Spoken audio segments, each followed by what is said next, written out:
Uefa Champion League yaraye umusi wa mbere waraye uheze aho ya migwi ikomeye yaraye itanye mu mutwe gihe cy'isaha 4 mu karere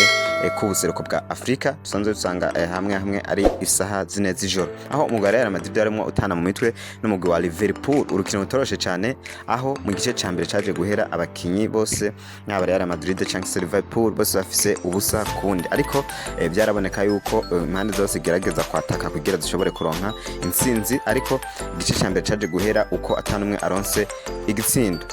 mu gice kigira kabiri bigoranye cyane ku munota wa 61 umukinyi bita Mark Alister wa Liverpool niwe yashoboye gutsinda igitego umugwi wa Real Madrid igitego byari bigoye yuko washobora kugikurayo aho yashoboye kugiteza umutwe utwa umupira uca ku ruhande uca winjira mu igori giyo gucyo umugwi wa Liverpool uba uronse igitego kimwe kubusa Real Madrid byanka ko igombora ariko ugerageje no kuraba umugwi wa Liverpool no mugwi twabonye ko washoboye gutera amashuti menshi ashobora kuja mu igori yerekana ko bari bagerageje kwataka gusumba umugwi wa Real Madrid mu gihe uko umugwi wa Liverpool defense yawo wari wayugaye byari bigoye yuko abasore ba Real Madrid bashobora guprogressa kugira bashobore gutsinda Mbappe baramufashe birakunda na Vinicius baramwugarira birakunda ntibyahava bikunda yuko umugwi wa Real Madrid ushobora kuronka igitego mu byaranze rero urukino hashobora kuba urukino rwarabonetsemo amakarata menshi Jude Bellingham yaronse karata mbere n'abandi bakinyi benshi bagiye baronka amakarata y'umuhondo n'umutoza Xabi Alonso yaranonse ikarata y'umuhondo abenshi baguma bavuga yuko umugabo Xabi Alonso atarashobora kwerekana neza ubukomezi bwiwe nyuma yuko inkino zikomakomeye yagiye akina nyinshi yazitakaje harimo za FC Barcelona harimo kwa Paris Saint-Germain mbere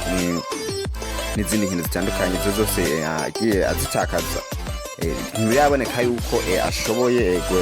gutoza neza hano bakinyi kugira bashobore kuba bamuha intsinzi imeze neza gutyo rero kinoza kuca rurangira ku ntsinzi ya Liverpool ubusa bwa Real Madrid ku gitego kimwe cy'abatsinda urundi rukino yari ubwo ko rahuza umugwi wa Bayern Munich hamwe n'umugwi wa Paris Saint-Germain aho Paris Saint-Germain byagoye cyane mu gice cya mbere gusa umugwi wa Bayern Munich wari wamaze kuronka ibitego bibiri kubusa ku mugwi wa Paris Saint-Germain kandi biboneka ko umugwi wa Bayern Munich watakaje amakaziyo menshi ari gushobora kuba waronse ibitego byinshi gucyo rero ku munota mu minota y'inyongera bari bongeye iminota 5 hariho umukinyi wa Bayern